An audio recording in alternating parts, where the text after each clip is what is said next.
दोस्तों, एक बार फिर हाजिर है आपके सामने एक नई कहानी के साथ। कहानी एक निर्धन ब्राह्मण और ब्रह्म राक्षस की। ब्रह्म राक्षस का नाम आपने कई बार सुना होगा। आखिर कौन होते हैं ब्रह्म राक्षस? आइए जानते हैं इनके बारे में। ब्रह्म राक्षस कोई प्राणी नहीं होता, बल्कि ये एक भूत है। ब्रह्म राक्षस उन आत्माओं को कहा जाता है जो उच्च कुल में जन्म लेते हैं, लेकिन उनके कर्म बुरे होते हैं। या वो लोग होते हैं जो अपनी ज्ञान और प्रतिभा का प्रयोग समाज कल्याण के बजाय अपने निजी स्वार्थ के लिए करते हैं। ऐसे लोग मृत्यु के बाद ब्रह्म राक्षस बन जाते हैं। चलिए बढ़ते हैं अपनी कहानी की ओर। एक गांव में एक गरीब ब्राह्मण रहा करता था, जिसका काम केवल पूजा पाठ का ही था। उसी से उसका पूरा परिवार चलता था। पर गांव में काम ना होने की वजह से वह ब्राह्मण अक्सर शहर की ओर जाता था। शहर जाकर वो पूजा पाठ करता था, और पूजा के सिलसिले में अक्सर उसे गांव से शहर, शहर से गांव जाना पड़ता था। लेकिन वो इस बात का खास ख्याल रखता था कि शाम को 8 बजे से पहले वो अपने घर पहुंच जाए, क्योंकि शहर से गांव आने के दो रास्ते थे। एक लंबा रास्ता जिस पर 8 बजे के बाद बस मिलना मुश्किल थी, और एक छोटा रास्ता। लेकिन छोटे रास्ते से कोई भी आना पसंद नहीं करता था, क्योंकि उसके बारे में एक कथा प्रचलित थी कि वहाँ ब्रह्म राक्षस रहते हैं। उस रास्ते पर जो भी गया है वहाँ से कभी लौट कर वापस नहीं आया। ऐसे ही पूजा करने के लिए एक दिन वो पुजारी शहर जाता है। उस दिन पूजा में उसे देर हो जाती है, और उसे वहाँ पर रात को 9 बज जाते हैं। घर में उसके बीवी बच्चे अकेले थे, इसलिए उसे शहर से गांव तो आना ही था। लेकिन लंबा रास्ता लेगा तो रात को निकलेगा, सुबह तक ही पहुंच पाता। इसलिए वो प्रभु का ध्यान करता है और सोचता है, प्रभु आज मुझे बचा लेना, मैं छोटे रास्ते से जाता हूँ, 1 घंटे में अपने गांव पहुंच जाऊंगा। लेकिन साथ ही उसके मन में ब्रह्म राक्षस का डर भी था।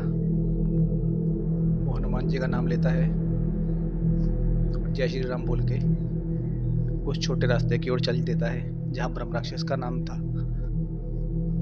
अब पुजारी थोड़ी ही दूर चला होता है, अजीब अजीब चीजें घटित होनी शुरू हो जाती हैं। अभी थोड़ी ही दूर पर पुजारी के सामने बारिश हो रही थी। अब अचानक तेज आंधी आने लगी। पुजारी समझ जाता है कि ये सब उसके साथ किस वजह से हो रहा है, लेकिन पुजारी फिर भी भगवान का नाम लेते लेते, कीर्तन करते करते आगे चलता है। तब पुजारी आंधी तूफान को पार कर देता है। तभी पुजारी को अपने पीछे किसी के चलने की आवाज़ आने लगती है। पुजारी पीछे मुड़कर देखता है, वहाँ कोई नहीं होता। पुजारी फिर अपने भगवान का नाम लेते लेते आगे की ओर बढ़ने लगता है। अब वो पैरों की आवाज़ और जोरों से आने लगी। पुजारी पीछे मुड़ के देखता है, फिर वहाँ कोई नहीं होता। लेकिन जैसे ही पुजारी आगे की तरफ नज़र घुमाता है, उसके सामने एक लंबा चौड़ा राक्षस, जिसके 2 लंबे लंबे दांत थे, खड़ा होता है। वो राक्षस बोलता है, क्यों रे पुजारी, तुझे पता नहीं था क्या हम रहते हैं? इस रास्ते पे जो भी आता है वो हमारा खाना बनता है। आज हमारा खाना तू है। वो राक्षस अपनी बात खत्म ही कर रहा होता है कि तभी चलकर वहां से एक और राक्षस आ जाता है। दूसरा राक्षस आते ही कहता है, आज खाने में क्या है? पहला राक्षस कहता है, आज ये पुजारी है, इसी से काम चलाना पड़ेगा। और दोनों हंसने लगते हैं। पुजारी को कुछ समझ नहीं आता। पुजारी उनसे विनती करता है, मैं सीधा साधा आदमी हूँ, पूजा पाठ करके घर चलाता हूँ, मुझे ना खाएं, मेरे बीवी बच्चों का क्या होगा? पर ब्रह्म राक्षस उनकी नहीं सुनता। वो कहता है, इस रास्ते पर जो भी आता है वो हमारा खाना बनता है। अगर तुझे हम नहीं खाएंगे तो हम क्या खाएंगे? हमें कुछ नहीं मिलेगा।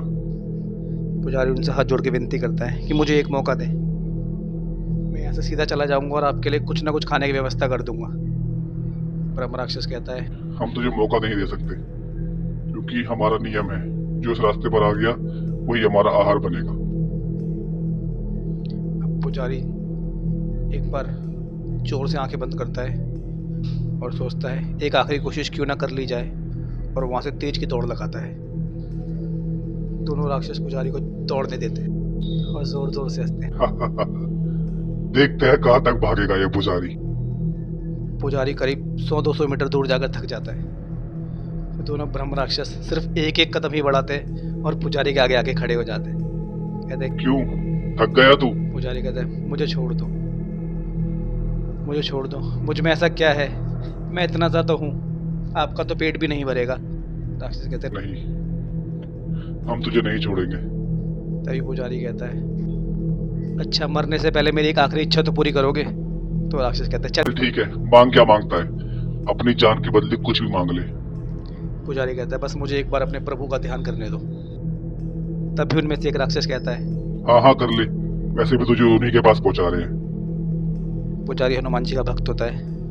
वो आंखें बंद करता है और हनुमान जी का ध्यान करके हनुमान जी से विनती करता है, हे प्रभु आज मुझे बचा ले, इस रास्ते पे फिर कभी नहीं आऊँगा। पुजारी अपनी पूजा में इतना मगन हो जाता है, उसे उसके अलावा और कुछ याद नहीं रहता कि सामने कौन खड़ा है, उसके साथ आगे क्या होने वाला है। तभी अचानक पुजारी को जोर जोर से किसी के चिल्लाने की आवाज़ आती है। कौन है? पर पुजारी अपनी आंखें नहीं खोलता, क्योंकि उसे पता था यहाँ उसकी पूजा खत्म हुई, वहाँ उसकी जान चली जाएगी। बस पुजारी हनुमान जी का नाम लेता है और यही दुआ करता है, मौत तो आ ही रही है, प्रभु आपका नाम लेते लेते मुझे मौत आ जाए। पर पुजारी के चारों ओर सिर्फ शोर सुनाई दे रहा है, जोर जोर से पेड़ों की गिरने की आवाज़ आ रही है। ऐसा लग रहा है मानो लोग आपस में झगड़ रहे हो, लड़ रहे हो। पुजारी को पूजा करते करते करीब आधा घंटा हो जाता है।